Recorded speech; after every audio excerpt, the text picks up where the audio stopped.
The revolution's begun. The time to stand up has come. We are the rocking of the throne. We are the rocking of the throne. Hi, my name is Kelley Lane with Citizens Against Plutocracy. This week I interviewed Tim Canova, who was an early signer of CFAR, the Contract For American Renewal. I was so excited to interview him. I might have had a small technical difficulty, and he's a busy guy, so we're going to cut to the part where he is answering the question about why he signed CFAR, and specifically he is speaking about Citizens United. Influence of corporate money and dark money in our politics is just terrible. It's what's preventing Congress from really moving on so many needed reforms. My campaign, last time and this time, I've pledged not to take a single penny from any industry-funded PAC. No corporate money in my campaigns whatsoever. And we've been committed to taking money in small donations online. And we did a great job last time in 2016. I think our average donation size was about $17. So they were calling me Mini Bernie, since Bernie's was $27 and ours was $17. And we had a couple of 100,000 small donations online, and it gave us the resources we needed to build a really great ground game. I'd like to see Citizens United overturned by constitutional amendment or even by legislation that crafts a certain section in it which would strip the Supreme Court of the jurisdiction to review that legislation, which that's a sort of a nuclear option, but it's in the Constitution.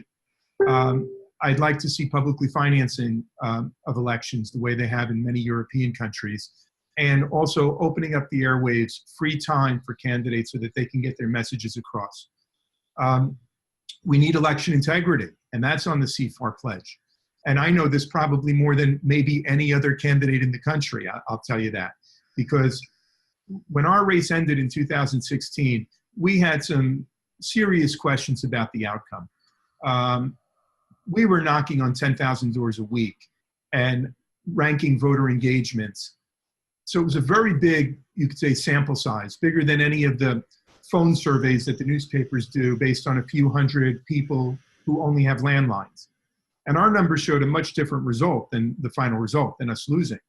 So it took a while, but a couple of months after the election, we put in the first of 3 public records requests to inspect the ballots. And the supervisor of elections of Broward County jerked us around for about 6 or 7 months. I then finally filed the lawsuit last June.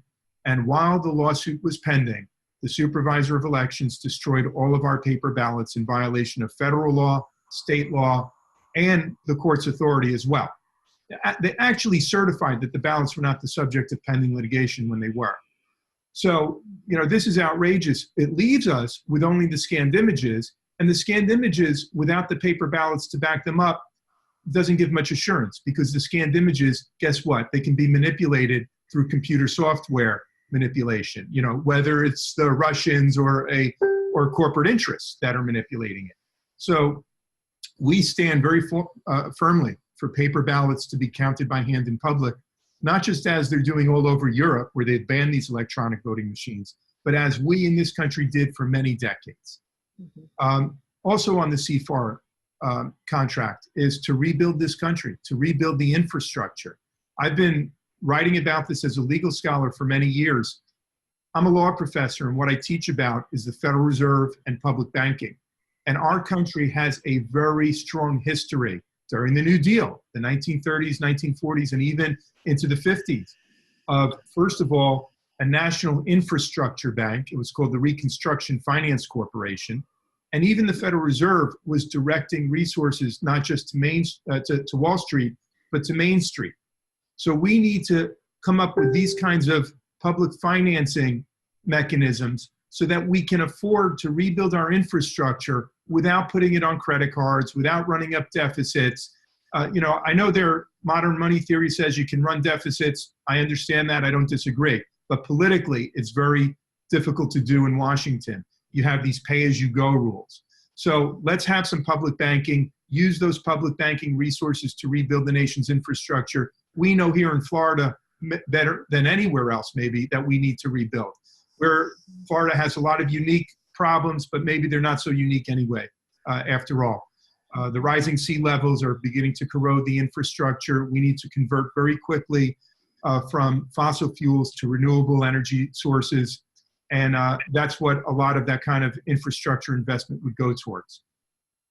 Right.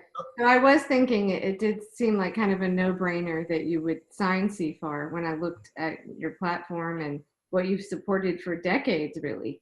Yes. So, yeah, it does seem like election integrity. Now, that item actually wasn't on CFAR at the time you signed it when Michelangelo Hamilton reached out to you, but it is now, and we plan to talk to every candidate. We interview every CFAR candidate about election integrity, and that's something we'll definitely be following up on. It's been a learning experience. The 2016 election cycle was a real learning experience of how flawed our election system really is. There are international studies that show the United States, out of major democracies, is dead last in election integrity. It's shameful. So we're going to get into that, and we're going to segue into a separate interview here shortly where I'm very excited. We're going to have Lulu help me pronounce her last name correctly. Freistad. Okay. Join us, and I'm really excited about that. So what would you say, how do you plan to, I guess, deploy CFAR in, like against your opponent, who is Debbie Wasserman Schultz? How do you, I mean, you'll have that edge that she doesn't have. Well, it's true. And, you know, CFAR is all about the issues, and that's what our campaign is about. You know, Wasserman Schultz is a very typical kind of career incumbent politician who tries to deflect away from any serious discussion of the issues. And it's always sort of an inside the beltway conversation that's going on.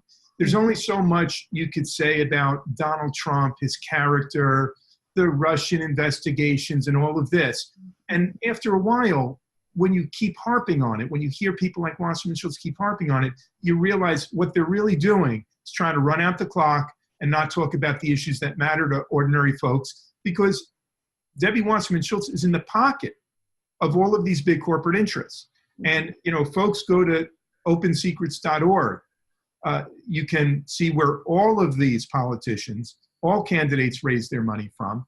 And when you look up Wasserman Schultz, you'll see during the course of her career, she has taken millions of dollars from big Wall Street banks, predatory payday lenders, private prison corporations, fossil fuels. The list is endless. So she talks like a liberal Democrat. She tries to pretend she's progressive, whatever she thinks that means. But she's a corporate funded politician who follows the corporate line. So we have continued to hammer her on all of the CFAR issues, one by one. If I can get her into a debate, maybe I can put the CFAR contract right in front of her and ask her if she'll sign it. And that might be a tactic that we can, deploy during the course of this campaign. Last campaign, we built up a great field operation. Just to give you sort of an idea of the metrics, Bernie Sanders had one field office in all of South Florida. Now, he got into Florida a little bit late. There's all kinds of reasons that I think his campaign was constrained here. But during our congressional campaign, we had 4 field offices in our 1 congressional district. And we built an army of hundreds of volunteers and field organizers. And I already mentioned we were knocking on 10,000 doors a week. Well, that's not just dropping literature off. That is having well-trained, well-informed volunteers and field organizers of all ages. There were a lot of millennials, no doubt, but of all ages, who are engaging voters on their doorsteps, in their living rooms, expressing to them what our issues are, what our stances are on all of these issues, but also listening and bringing information back to me and the rest of the campaign as to the kinds of issues that are resonating in our district. And it's not surprising. I think it's the kind of issues that resonate all over this country right now. We see the decline of our public schools, K-12. Here, teachers are paid terribly in Broward County and Miami-Dade County. There's mold growing in the classrooms, so there's sick places. I'm sorry, on this day of all days, We see how unsafe the schools are. Just yesterday in Broward County, another terrible, tragic mass school shooting that took 17 lives. So we see a real decline in not just the public schools, public infrastructure. There's pressures to privatize the water systems right here in North Miami Beach, for instance. So you have this privatization agenda, including for mass transit. The public sector is being strangled. People are having to pay, if it's not taxes, they have to pay a covert form of taxes, you could say. Rising insurance premiums, paying higher and higher fees to these cartels that seem to feast off of us as consumers and as workers. And folks are, insecure about the job market. I know we hear that we're near full employment with a 4% unemployment rate, but somebody said to me, yeah, that's because everybody's now working as an Uber driver. And, this is what's becoming of our economy where, folks who are used to having at least some stability, a job with some benefits, suddenly have to scrape together, 3 or 4 consulting jobs, living week to week, month to month, paying their bills. Mm-hmm. Well, what's happening at the same time is the top 1%, and really the top 1/10 of 1%, the studies are showing, are getting fantastically wealthier every single day. 94% of the income gains since the 2008 financial crisis have gone to the top 1%. Mm-hmm. Well, you could always get a payday loan, right? Well, and that's Wasserman Schultz's approach. That's right. I wanted to ask you if you knew what more you knew about that. I know that she had voted against changing laws about payday loan. Do you know anything? You go all the way back to her experience as a state legislator before she got to Congress, and she helped craft Florida's law, which allows interest rates on payday loans of over 300%. And she says that's the model because otherwise these folks will have to go to loan sharks. Well, it sounds like loan sharks in suits to me. Mm-hmm. In Congress, she was pushing a Republican bill that would have prevented President Obama's and Elizabeth Warren's Consumer Financial Protection Bureau from regulating payday loans for a 2-year period. And we shamed her into finally backing away from that. But her heart and soul is with them. She's taken so much money, not just from the payday loan industry, where I think she's taken almost $70,000, but the big Wall Street banks that provide those lines of credit for those payday lenders. She's taken a lot more from Wall Street. So look, as a law professor who writes and studies financial markets and regulation, for a long time, I've talked about the need to return to postal banking.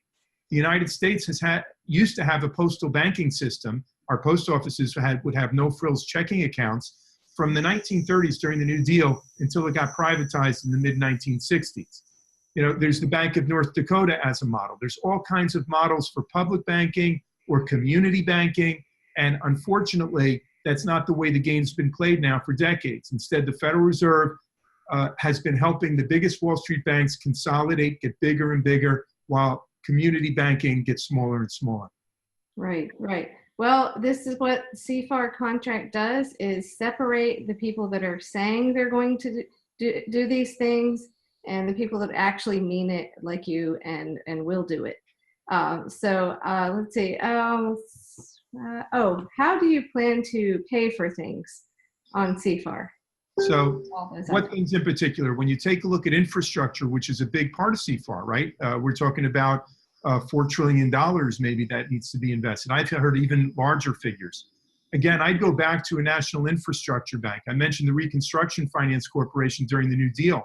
But today, China, Japan, Germany, and many other countries have public national infrastructure banks. The United States doesn't.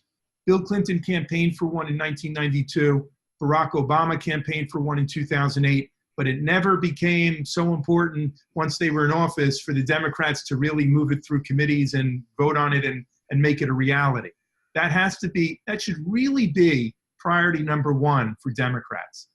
Because if you have those kinds of national infrastructure banks, you can start to afford to rebuild this country. Again, if you do it the way Trump's trying to do it is terrible. It's essentially this public-private partnerships means privatization.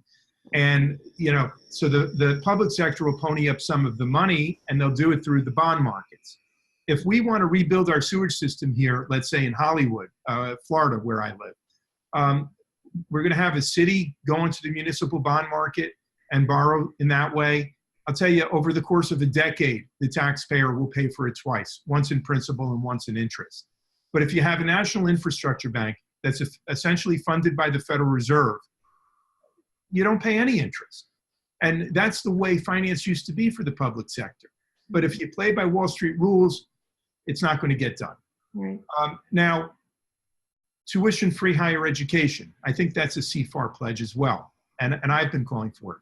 I'd like to see a national service program as well, so that if folks serve their country for 2 or 3 years, whether civilian or military, and ideally civilian service, that they could get tuition-free, not just at a public college or university, but any college or university. And that was really the model of World War II and the GI Bill. My dad was served in the armed forces during World War II. 16 million Americans in uniform came back and were eligible for tuition-free higher education, public or private university, anywhere in the world with living stipends. I know part of the plan that I know Bernie Sanders has advocated, and I think CFAR, and I agree with it, is let's have a Robin Hood tax, a small transaction tax on financial transactions. The volume of financial transactions on a daily basis are so enormous now that even a small little tax of a few cents on the dollar or a fraction of a penny on the dollar can raise so many hundreds of billions of dollars that it can pay for an awful lot of this. Yes. Okay, so I think we should segue into talking with Lulu about election integrity and maybe some more specifics on your case. But thank you so much, and we're so glad you signed CFAR. And we'll be building, an army of activists. Maybe some of those people that were knocking on doors for your campaign might want to join in with specifically with CFAR. That'd be wonderful. That'd be wonderful. And you can count on me to keep fighting for the agenda. Absolutely. Thank you so much. Thank you, Kelley. Revolt Against Plutocracy won't just be covering the news about the necessary revolution in the United States. Sometimes we'll be making the news.